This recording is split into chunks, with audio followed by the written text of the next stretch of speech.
ನಮಸ್ತೆ. ನಾನಿವತ್ತು ಮೂಲಂಗಿನ ಉಪಯೋಗಿಸ್ಕೊಂಡು ಒಂದು ಕಾನ್ಸ್ಟಿಪೇಷನ್ಗೆ ಒಂದು ಒಳ್ಳೆ ಮನೆಮದ್ದಿದು.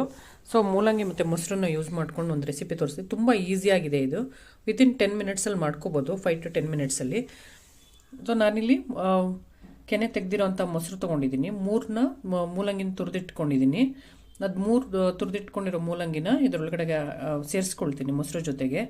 ಸೊ ಮೂಲಂಗಿನ ನಾನಿಲ್ಲಿ 3 ಜನಕ್ಕೆ ತೊಗೊಂಡಿರೋದ್ರಿಂದ 3 ಇಂದ 4 ತೊಗೊಂಡಿದ್ದೀನಿ. ನಿಮಗೆ ಬೇಕಂದ್ರೆ ಒಬ್ಬರು ಹಾಕೊಳ್ಳೋದಿದ್ರೆ 1 ಮಾತ್ರ ತೊಗೊಂಡ್ರೆ ಸಾಕಾಗುತ್ತೆ.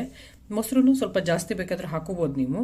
ನಾನಿಲ್ಲಿ 10 ಮೆಣಸಿನಕಾಳನ್ನ ಕುಟ್ಟಿಟ್ಕೊಂಡಿದ್ದೀನಿ. ಸೊ ಅದನ್ನ ಆ್ಯಡ್ ಮಾಡ್ತೀನಿ. ಇದಕ್ಕೆ ಸ್ವಲ್ಪ ಸಾಲ್ಟ್ ಹಾಕ್ತೀನಿ. ಸಾಲ್ಟ್ ಹಾಕೋಬೋದು. ಸೊ ಸಾಲ್ಟ್ ಬೇಕಾದರೆ ಇದು ಆಪ್ಷನಲ್, ಬೇಕಾದರೆ ಹಾಕೋಬೋದು.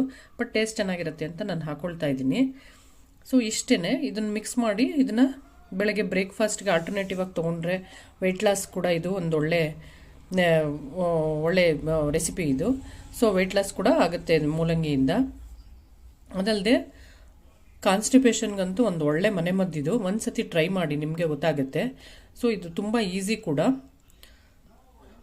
ಕಾನ್ಸ್ಟಿಪೇಷನ್ ಇರೋರು ಬೆಳಗ್ಗೆ ಅಥವಾ ರಾತ್ರಿ ಇದನ್ನು ತೊಗೋಬೋದು. ಒಂದು ಸತಿ ಟ್ರೈ ಮಾಡಿ. ನನ್ನ ಚಾನಲ್ ಸಬ್ಸ್ಕ್ರೈಬ್ ಮಾಡ್ಕೊಳ್ಳಿ. Thank you.